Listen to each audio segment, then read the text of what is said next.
नमस्कार दोस्तों, आप सभी का स्वागत है आपके अपने ही चैनल पर। दोस्तों, आज का इंटरव्यू बहुत ही शानदार होने वाला है। इस इंटरव्यू से बहुत सारे डाउट स्टूडेंट के खत्म होने वाले हैं, क्योंकि आज का इंटरव्यू लेने जा रहे हैं जो एमपी के टॉपर है, एमपी के मेरिट लिस्ट में 5वें नंबर पर स्थान हासिल किया है।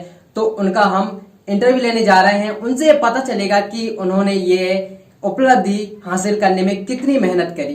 तो सबसे पहले हम उनके बारे में जानेंगे। आपका नाम? जी, मेरा नाम है दिव्यांशु ओझा और मेरे पिताजी का नाम है मिस्टर मनोज कुमार ओझा और मेरी माता का नाम है मिसेस सनीता ओझा।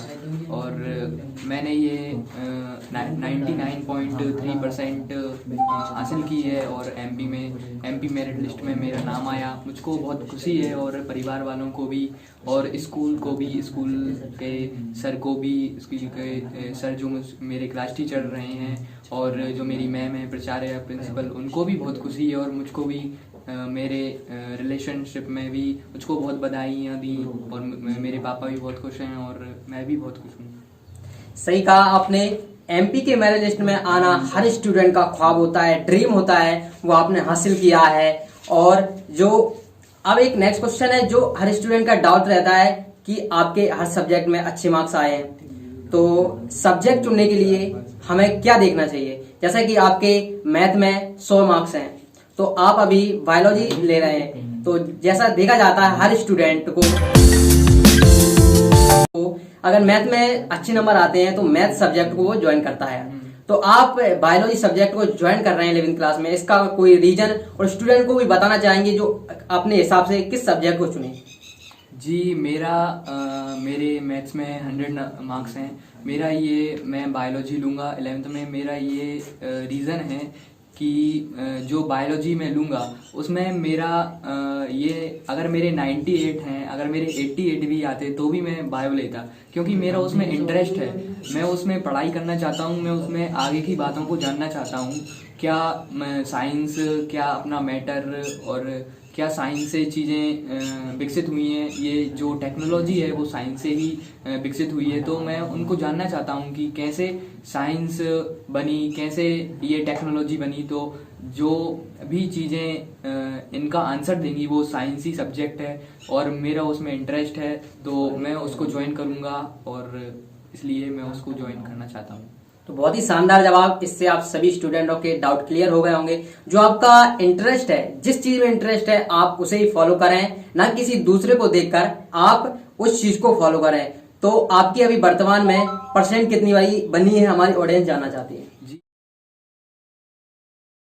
जी, मेरी अभी 99.3% है। तो बहुत ही अच्छे मार्क्स हैं। और आप लोगों को मैं बताना चाहता हूँ, संस्कृत जैसे सब्जेक्ट और मैथमेटिक्स जैसे सब्जेक्टों में 100 नंबर आना एक बहुत बड़ी कामयाबी होती है एक स्टूडेंट के लिए। तो आपने इन दोनों सब्जेक्टों में 100 नंबर हासिल किए हैं, तो आपने इसकी तैयारी किस ढंग से की थी? जी, मेरे संस्कृत में और मैथ्स में 100 मार्क्स हैं।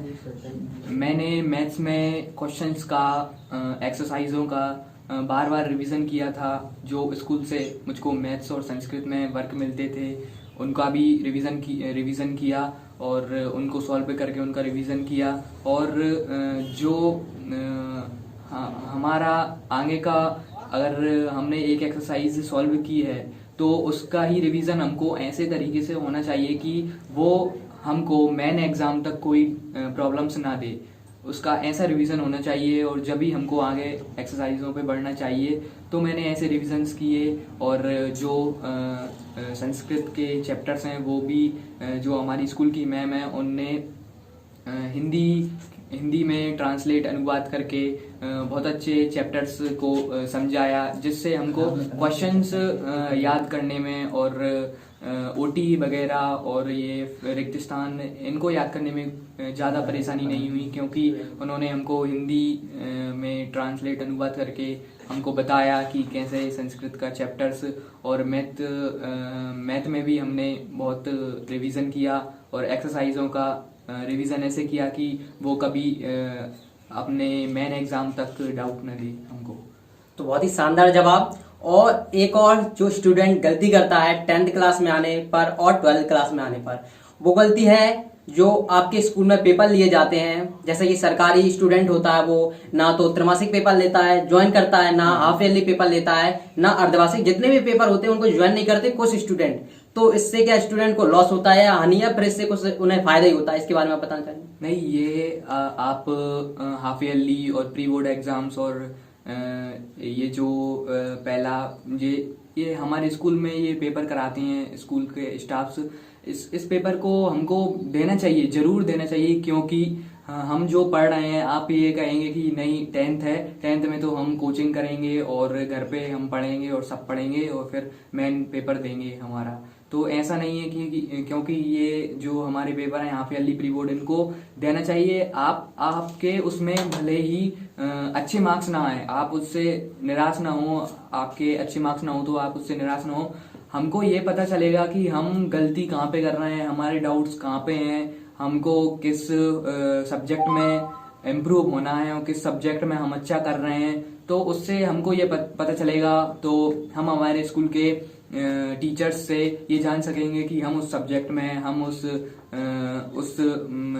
पार्टिकुलर कॉन्सेप्ट में कैसे आगे बढ़ें, कैसे इम्प्रूव करें। तो आपके सर आपको बेसिक बताएंगे कि आप ऐसे इम्प्रूव कर सकते हैं। तो उनको देना बहुत जरूरी है, उनको छोड़ना नहीं चाहिए, क्योंकि हमको ये पता चलेगा कि हम क्या कर रहे हैं, अभी क्या पढ़ रहे हैं। तो सही कहा, जो भी स्टूडेंट इस वीडियो को देख रहे हैं, तो देखने के बाद पेपरों को जरूर देना। जो स्टूडेंट पहले नहीं दे पाए थे, अब भविष्य में जब भी पेपर दें, और आने वाले स्टूडेंट हैं, पेपर को जरूर दें। आपका बहुत ही शानदार जवाब था।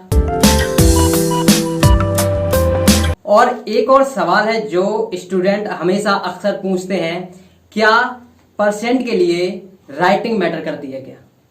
नहीं, परसेंट के लिए अभी मेरी वैसे कर्सिव राइटिंग है, लेकिन मुझको इतना पता नहीं कि परसेंट के लिए राइटिंग मैटर करती है या नहीं।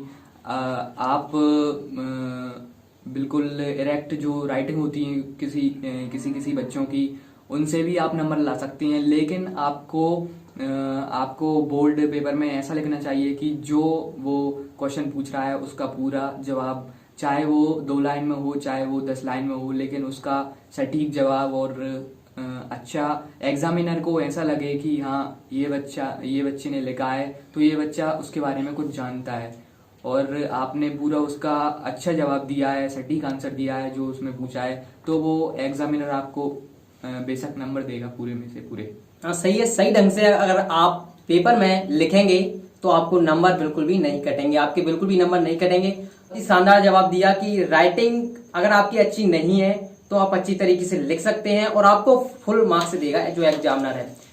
तो और जो आपके मैथ में 100 नंबर आए हैं और संस्कृत में 100 नंबर आए हैं, तो आपने जो संस्कृत सब्जेक्ट है इसमें जो विसर्ग होती हैं, बहुत सारी इसमें कमियां खामियां हो जाती हैं जो स्टूडेंट कर देते हैं।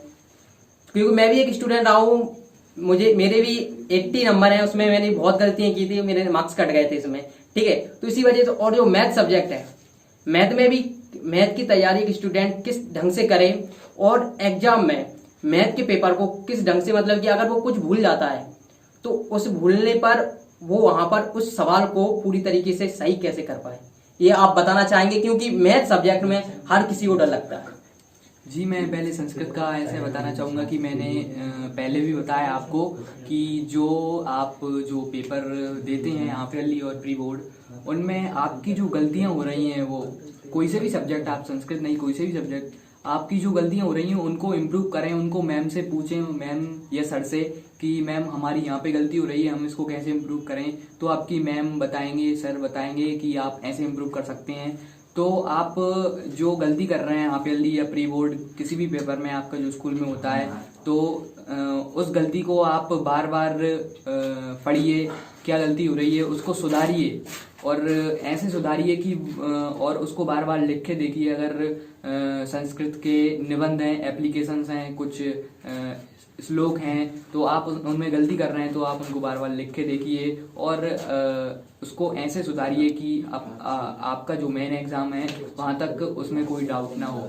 और मैं मैथ का कहना चाहता हूँ कि मैथ में जो रिवीजन ही सबसे बेटर है, सबसे बड़ी बात है कि आप रिवीजन अगर अच्छा करते हैं हर एक एक्सरसाइज का, अगर आप फर्स्ट चैप्टर का रिवीजन नहीं कर पाते और आप फिफ्थ चैप्टर पे जाते हैं, सेकंड चैप्टर पे जाते हैं, तो आपको जो जो चैप्टर्स हैं फर्स्ट और फिफ्थ, जो कंसेक्यूटिव चैप्टर हैं, बढ़ते हुए चैप्टर हैं, वो एक दूसरे पे डिपेंड करते हैं। अगर आपने फर्स्ट चैप्टर अच्छे से नहीं किया तो आपको सेकंड चैप्टर्स नहीं आएगा, थर्ड चैप्टर नहीं आएगा। तो आपको एक एक एक्सरसाइज क्लियर होनी चाहिए, क्लियर कट डाउट होने चाहिए अपने सर से या मैम से।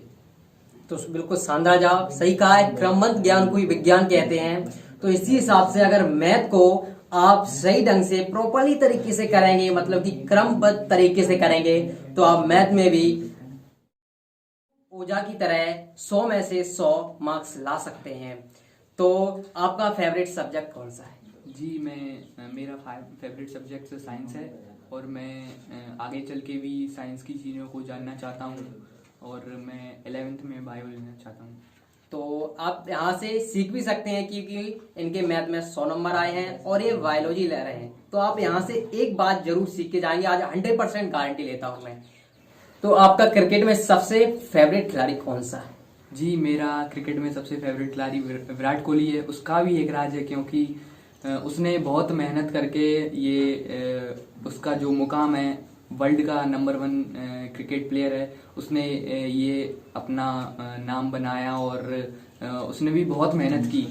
वो मुझको बहुत अच्छा लगता है प्लेयर क्रिकेट में। सही का। वैसे देखा जाए विराट कोहली इंडिया में हर किसी का फेवरेट है। तो आप, एक लास्ट क्वेश्चन है, जो स्टूडेंट अभी फेल हो गए हैं, अगली बार अपनी प्रिपरेशन किस तरीके से करें? जी, जो बच्चे फेल हो गए हैं और जो एक्सपेक्ट कर रहे थे कि हमारा इतना आना चाहिए, इतना नहीं आया, तो उनको निराश नहीं होना चाहिए। जो मेरी ये परसेंट है, ये तो एक नंबर है। अपन को जो अपना गोल है, ऐसे आपको क्या सब्जेक्ट लेना है आगे चल के और क्या करना है, उस पर ध्यान दीजिए, क्योंकि ये तो हमारी छोटी सी परीक्षा है। लाइफ में बहुत सी परीक्षाएं हैं। अगर आप इस छोटी सी परीक्षा से डर जाएंगे, निराश हो जाएंगे, तो आप लाइफ की कॉम्प्लिकेटेड प्रॉब्लम्स और उन परीक्षाओं का कैसे समाधान करेंगे। तो आप इससे निराश मत होइए, चाहे आपकी कम परसेंट हो और चाहे आप एक्सपेक्ट कर रहे थे उतनी परसेंट ना हो। तो बहुत ही शानदार जवाब। और ये क्वेश्चन उन स्टूडेंटों के लिए होने वाला है जो एग्जाम से डरते हैं। तो एक हिसाब से देखा जाए, हर स्टूडेंट अपनी परीक्षा आने से पहले और बोर्ड एग्जाम के प्रेशर आता है, तो बड़ा सा बड़ा स्टूडेंट एग्जाम के प्रेशर से डर जाता है। तो इस एग्जाम के प्रेशर से स्टूडेंट ना डरे, ऐसा कुछ आप टिप्स देना चाहेंगे स्टूडेंटों को? जी, एग्जाम के पेपर से कुछ बच्चे ऐसे इसलिए डरते हैं क्योंकि वो पहले से ये कहते हैं कि अरे एग्जाम आने दो, हम लास्ट के 2-3 मंथ्स में प्रिपेयर कर लेंगे। फिर लास्ट के 2-3 मंथ्स आते हैं, मैंने भी देखा है बहुत से बच्चों को, तो वो कहते हैं कि अरे अभी तो 2-3 मंथ्स हैं, आगे कर लेंगे, अभी तो इतना समय बचा है, आगे कर लेंगे। तो उनका ये सोच के, ये जो सोच है उनकी, ये सोच के ही वो कुछ नहीं कर पाते हैं। टाइम पूरा निकल ही जाता है। टाइम तो देखो अभी भी निकल रहा है और टाइम कभी रुकेगा नहीं। और टाइम तो बहुत महंगी चीज है, बहुत बड़ी चीज है। टाइम कभी रुकता नहीं है किसी के लिए। तो इसलिए मैं ये कहना चाहता हूँ कि आप, जो बच्चे एग्जाम से डरते हैं वो इसलिए ही डरते हैं, और बाद में जब एग्जाम आ जाता है तो वो डरने लगते हैं, क्योंकि वो प्रिपेयर करके नहीं चलते हैं अपना पूरा साल। वो ये सोचते हैं कि अभी तो साल है, हम बाद में कर लेंगे। फिर वो कुछ महीने बचते हैं आखिरी के, तो वो सोचते हैं कि अभी तो इतने महीने हम कर लेंगे, इसलिए उनको एग्जाम से डर लगता है। हमको भले ही हम शुरू से पूरा प्रिपेयर ना करके चलें, लेकिन उसमें कुछ पूरे सब्जेक्ट में कुछ तो प्रिपेयर करके चलना चाहिए हमको शुरू से ही। दोस्तों, मैं यहाँ पर तुलना नहीं कर रहा हूँ, बिल्कुल ना तो एमपी बोर्ड की तुलना करूंगा, ना सीबीएसई बोर्ड की तुलना करूंगा। यहाँ पर जो एक बेसिक क्वेश्चन है वो मैं पूछूंगा दिव्यांशु जी से। तो जो है स्टूडेंट, वो 9th क्लास में भी 10th क्लास की प्रिपरेशन स्टार्ट कर देते हैं, तो इससे उन्हें क्या लॉस है, क्या फायदा है, इसे ये मुझे अभी तक नहीं पता चला है और ना मैं जानना चाहता हूँ इसके बारे में। सिर्फ आपकी एक छोटी सी राय लेना चाहता हूँ। जी, जो बच्चे नाइन्थ में टेंथ की प्रिपरेशन करने लगते हैं और घर पे बैठ के कि हमको टेंथ का जो बोर्ड एग्जाम है उसको फाइट करना है और उसमें अच्छी परसेंट बनाना है, लेकिन वो बच्चे ये नहीं सोचते कि जो नाइन्थ है और उसकी जो नॉलेज है, उसकी किताबी नॉलेज है, वो बहुत कॉम्प्लिकेटेड है। और अगर आप उसको समझेंगे तो आपका जो आप उस स्तर में है नाइन्थ क्लास में, आपका उसका नॉलेज बढ़ेगा, बहुत बढ़ेगा उसका नॉलेज जो क्या हो रहा है, क्योंकि हर एक क्लास में बहुत बेसिक सी चीज़ें भरी होती हैं। हर एक क्लास की किताबों में बहुत सी बेसिक की चीज़ें भरी होती हैं, इसलिए आपको किसी भी क्लास को छोड़ना नहीं चाहिए और किसी भी क्लास में दूसरे अगली साल आने वाली क्लास की प्रिपरेशन नहीं करनी चाहिए, क्योंकि वो तो क्लास हमारी आएगी 10वीं 10th नेक्स्ट ईयर। इसमें हमको जो हमारी नाइन्थ के किताबी ज्ञान है उसको प्राप्त करना है पहले, और उसकी ही बिल्डिंग ब्लॉक से ही हमारा 10th का प्रिपेयर होगा। तो सही कहा है, समय से पहले अगर समय से पहले किसी चीज को लोगे तो वो चीज कभी नहीं मिलेगी। जैसा कि 9th क्लास में अगर 10th की पढ़ाई करने लगोगे तो आपको ना तो 10th की सही तरीके से नॉलेज होगी, ना 9th क्लास की नॉलेज होगी। तो यह इंटरव्यू मेरे लिए अब तक का सबसे बेस्ट इंटरव्यू है दोस्तों, क्योंकि जो भी क्वेश्चन पूछे हैं उनका बिल्कुल सटीक और सही जवाब दिया है दिव्यांशु जी ने। तो आपसे मिलकर मुझे बहुत ही अच्छा लगा। आप बताना चाहेंगे हमारी ऑडियंस को कि आपको यहाँ पर आकर कैसा लग रहा है? जी, मुझको बहुत अच्छा लग रहा है और आपने बहुत अच्छे सवाल किए। आपने अच्छे सवाल किए, जो बच्चों को डाउट्स होते हैं आपने बिल्कुल क्लियर कट में क्वेश्चंस किए और मुझको भी बहुत अच्छा लगा आपके सवालों का जवाब देने में। जी, बहुत बहुत धन्यवाद आपका। Thank you so much. Last में मैं यही कहना चाहूंगा, जो स्टूडेंट फेल हो गए हैं या फिर चिंता करते हैं तो उनके लिए वन लाइन एक आंसर है मेरे लिए, चिंता इतनी करो कि काम हो जाए, इतनी नहीं कि जिंदगी तमाम हो जाए। तो थैंक यू सो मच, आप हमारे चैनल पर आए, thank you so much. Thank you, आपका बहुत बहुत